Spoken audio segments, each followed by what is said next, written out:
ماشاء اللہ ولا حول ولا قوت الا باللہ العلی العظیم رب اشرح لی صدری ویسر لی امری واحلل عقدۃ من لسانی یفقہوا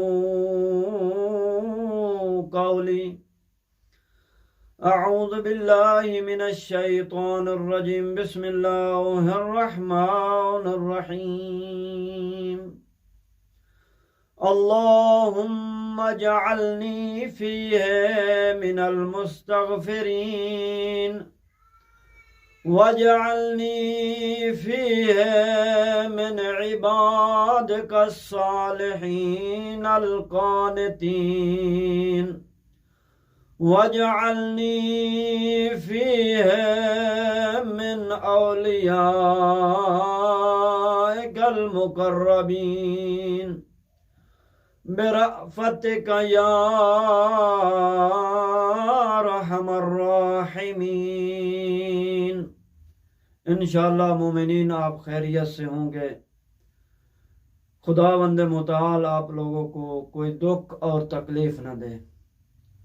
تمام مومنین اور مومنات کو اس ماہ رمضان کے صدقے خداوند متعال ہر مشکلات سے امان نصیب فرمائے،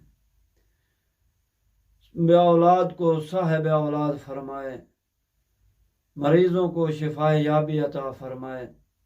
تو آئے میرے محترم سامعین، آج ہم ماہ رمضان کے 5ویں دن کی دعا کو پڑھتے ہیں ترجمے کے ساتھ۔ اللہم اجعلنی فیہ من المستغفرین، فرمایا اے اللہ آج کے دن مجھے گناہ سے بخشش شدہ افراد میں سے قرار دے۔ وَاجْعَلْنِي فِيهِ مِنْ عِبَادِكَ الصَّالِحِينَ الْقَانِتِينَ، اور اپنے صالح و عبادت گزار بندوں میں سے قرار دے۔ وَاجْعَلْنِي فِيهِ مِنْ أَوْلِيَائِكَ الْمُقَرَّبِينَ، اور اپنے مقرب بندوں میں سے قرار دے مجھ کو، برأفتک یا ارحم الراحمین، اپنی مہربانی کے تحت اے سب سے زیادہ رحم کرنے والا۔ دعا ہے کہ خالق کائنات ہمیں اس دعا کے صدقے ان بندوں میں سے قرار دے جس کے بارے میں یہ دعا ذکر کر رہی ہے، جن بندوں کا دعا ذکر کر رہی ہے۔ خدایا ہمیں اپنے حال سے ایک لحظہ غافل نہ فرما۔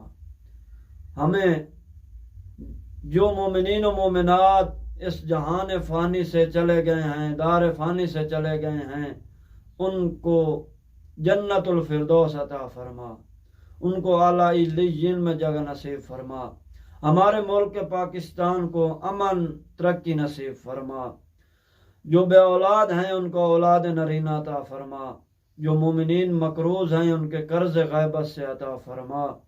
جو مومنین و مومنات کی آنکھیں ان زیارات مقدسہ کے لیے آرزو رکھتی ہیں ان کی آرزو کو پورا فرما۔ امام زمان کا جل ظہور فرما، ہمارے اوپر راضی اور خشنود فرما۔ رب صلی علی محمد و آل محمد۔